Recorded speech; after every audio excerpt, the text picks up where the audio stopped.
December 7th, 1941 was the moment that propelled America into the Second World War. But history so often turns on the finest of margins. And what if the Americans had received a warning? Not a vague intelligence report, but a specific tactical warning just a couple of hours before the attack. Our scenario begins at 0530 a.m. A PBY Catalina, one of 6 on a routine training search mission, drones on over the vast empty Pacific 200 miles north of Oahu. Its crew spots the impossible sight of the Japanese carrier fleet, the Kido Butai. A contact report is immediately radioed. By 0540, the destroyer USS Ward, already on patrol north of Oahu instead of south of the island, is dispatched north to investigate. At approximately 0640, Zeros escorting the first wave en route to Oahu spot the USS Ward. They strafe the destroyer, the first confirmed hostile action. The Ward frantically radios Pearl Harbor Command, under air attack, returning fire. By 0655, the message reached Admiral Kimmel. The element of total surprise is gone. The Americans have a 48-minute warning. But we must remember the reality on the ground. Pearl Harbor was operating under a peacetime mindset. Aircraft were parked wingtip to wingtip on the airfields, an anti-sabotage measure that inadvertently made them perfect bombing targets. Ammunition for anti-aircraft guns was in storage, not at the ready. Crews and pilots were not at battle stations. So what does this warning achieve? Historically, only 14 U.S. fighters managed to get airborne.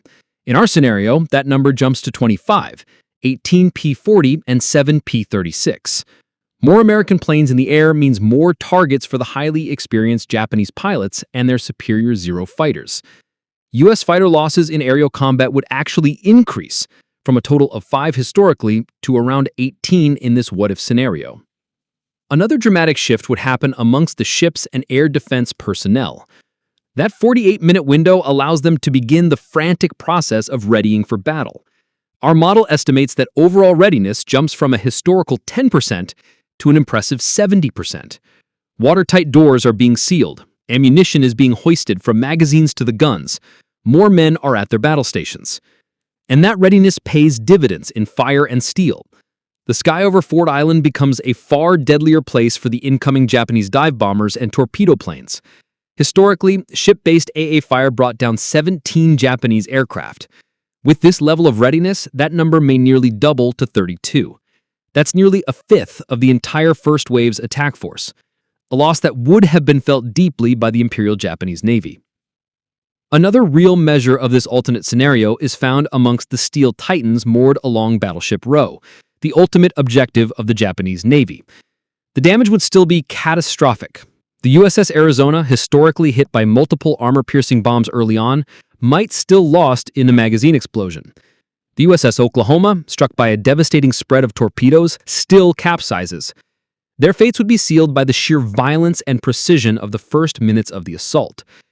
Yet the USS West Virginia and the USS California, both sunk at their moorings historically, would have had their damage control teams active.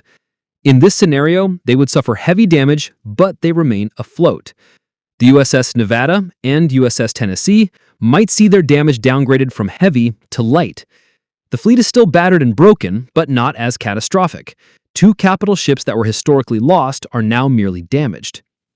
And this leads us to a conclusion. A 48-minute warning, while significant, would not have prevented a disaster at Pearl Harbor. The overwhelming force and skill of the Japanese attackers would still have inflicted severe losses.